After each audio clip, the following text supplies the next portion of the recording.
Hello, this is Michael Miller with Catawba Direct Marketing Solutions. Thanks for tuning into this webinar. This is part 2 of a 3-part series we're putting together for effective direct mail marketing. In this part, we will focus on creative design. So, successful direct mail campaign elements usually include useful data, which we did a webinar on this last month you can check out. Creative design is the second important part, which we'll focus on today. And then next month we'll be talking about enticing offers. So with direct mail, there's really 3 things that we're trying to do. If you simplify it, we're sending out sales pieces with a targeted message, targeting a select group of people, and asking them to do something very specific. A direct call to action that motivates and tells prospects to respond. So in order to create the perfect sales piece, there are key elements which we'll discuss in the next slides. One of the key elements is a good copy or a good writing on the actual piece itself. And a good way to go about this, if you see direct mail pieces that you think look nice or seems like they would be effective, they usually follow the AIDA writing formula.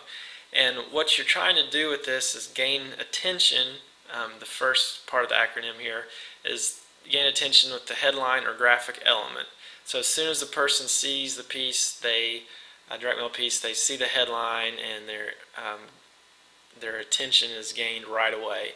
The I portion is create interest, so promise to reveal a benefit as they read through the copy. D is build desire, show a solution to a problem that they may be having. Sometimes you have to create a problem if they're not aware that they have this problem that your product or service actually solves. So think about that whenever you're writing your copy. And then request action. This is a part that often people skip out on, but it's very important to give step-by-step instructions on how the person needs to respond to get your product or service. So more elements of a successful sales piece. You need to consider the message. What is your product about? What does it do? What makes it special? Why would someone want to buy it? And what's the benefit? And always focus on the benefits over the features, because people really care more about how the product or service will help them, not so much what the product exactly is. So the second part here is the audience. You need to think about who will receive the mail piece. What are they after? Do you need to explain the product? So if it's a new product that the recipients probably have never heard of, then you'll need to spend a little time explaining exactly what the product is and what it does. If it's not a new product and they are aware of what your service or product does, then you can use less copy and more benefits in your sales piece. And what about the product is appealing? So you need to highlight that within your message. The offer, what is the specific offer? Are you offering a special price or added bonus? What will people receive if they order now instead of waiting? So the offer creates a sense of urgency on your call to action. So direct mail pieces get a much higher response if the person is driven to respond right away instead of putting the piece down and shuffling it through the mail and maybe throwing it away. So by creating an offer, maybe saying that if you respond within the next 10 days, then you get a specific discount or a bonus gift or something like that. So it just creates a sense of urgency for them to act right away. So getting the most out of your sales piece here, you want to focus on the headline. You use this to grab your reader's attention in just a few seconds. Make or imply a promise of value for the reader. So they read the headline right away, they realize that there's value in your product and they would like to continue to read to learn how your product can serve their needs. The benefits, they always want to look for these. It's what is in it for me. Stress the benefits that will appeal to your audience. So once again, you want to stress the benefits, not so much the features. You need to have a nice call to action on your piece. There should be no doubt what the reader should do next. Try to create a sense of urgency. So like we were explaining earlier, the call to action tells them exactly what they need to do in order to get your product or service. And then the actual offer itself can create a sense of urgency for them to act right away. The PS, people often look at the opening of the piece and quickly skip to the PS to see what the offer is. So make sure you have a PS section if you're writing a letter type piece, because people usually read the headline, kind of skim over the copy real quick, see what the PS says, and if you have an offer in there, they'll be more likely to read the rest of the letter to see how they can go about getting that. You can have a guarantee on your sales piece if you'd like to guarantee a certain response rate or guarantee success with the product or customer satisfaction. That's completely up to you. You could also have an order form if you'd like for people to mail in an order directly from the mail piece. Business reply envelope, they could send the order in, have everything postage prepaid, or you could send them to a landing page to actually order your product or service online. So make sure you make your direct mail pieces easy to read. You want to keep paragraphs short. You don't want to use convoluted sentence structure. Use bullet points to easily see your main benefits and features. And you can keep repeating the main point in different ways so the message will sink in. And if you have a longer sales piece, then you might want to use subheads to guide the reader of what each paragraph is about. So with direct mail, you don't have a whole lot of time to gain the interest and build desire, so you need to make it as easy as possible to follow the piece. The information needs to be clear, and the call to action needs to be set up so they can respond quickly. So when we talk about headlines, we're talking about building interest and revealing something that you're going to explain later in the piece to keep them moving forward to learn more about your product or service. So I have an example here. Which headline would you be more likely to read or continue to reading the sales piece? So I have two. The first one says, "My course will teach you everything I know about trading stocks."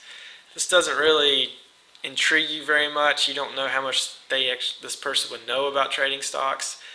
So it's kind of a dull headline. The second headline here says, "Learn the stock secret I used to make 6 figures in 6 months." So here you're saying you have a secret. They have to read on to find out about it, and you're giving actual numbers here. They had 6 figures in 6 months. So it makes you wonder, well, how did they do this? I'm going to read on to find out. So now we're going to move on to different sales piece formats and designs you can use to convey your message or your copy to the prospect. So the letter package is a very common way to go about sending out direct mail. It generally consists of a letter, like a personalized letter, an order card or form, a brochure talking about the benefits and features of a product, and then an outer envelope. A common envelope size is, you have your standard number 10, you have a 6x9, which is a little taller, and it stands out in the mailbox that's taller than your other number 10 envelopes or postcards and different things. So it's a good way to stand out a little more.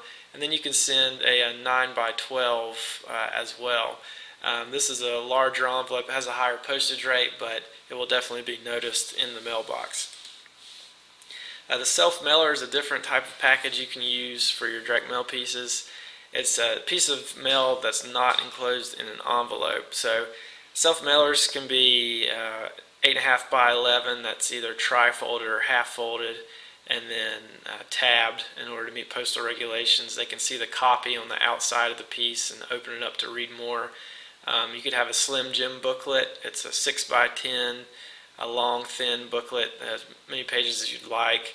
A digest-sized booklet, a 6x9 booklet. It's called digest because Reader's Digest uses this size quite a bit. You have a magalog, which this is an 8.5 by 11 with multiple pages. It looks like a high-quality magazine, but is actually a sales piece. So this is a great option if you have a lot of products or you need to really explain your product. The postage is a little higher on the magalog, but you just have to weigh the opportunity there, the cost versus the benefits in order to mail that.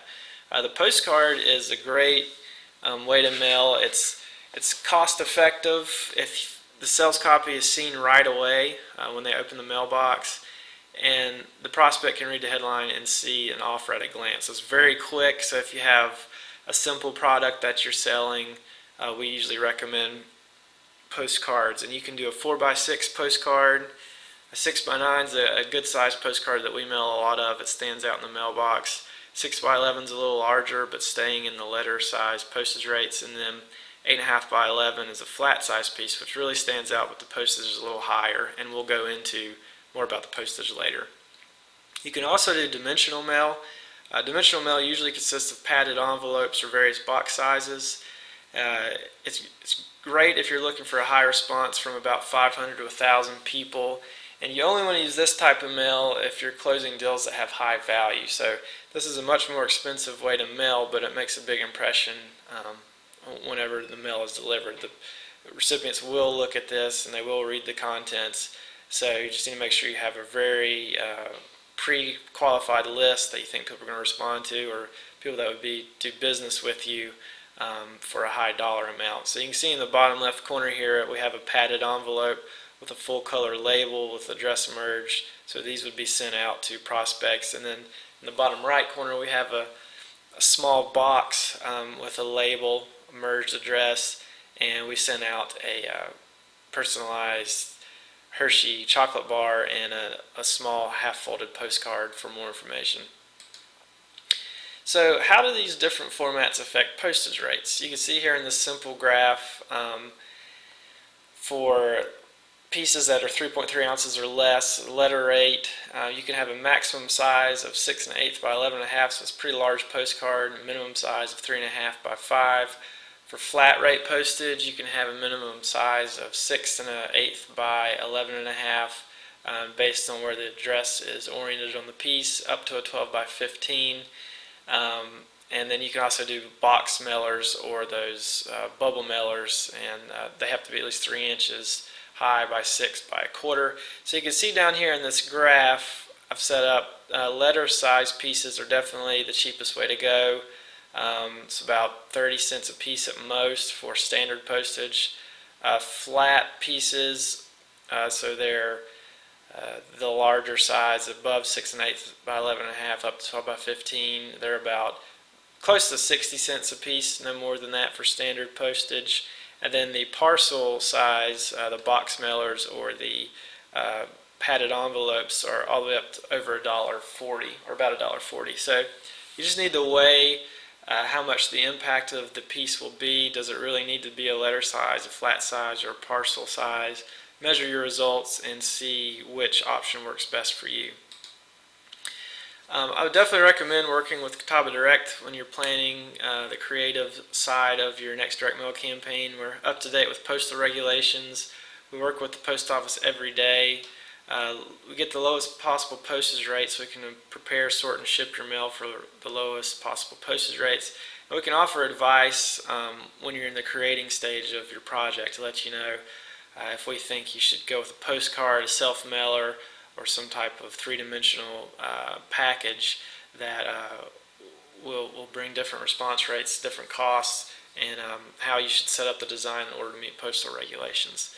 Well, thank you very much for tuning in to this webinar. If you have any questions, feel free to contact me, and we look forward to seeing you at the next webinar next month. Thanks.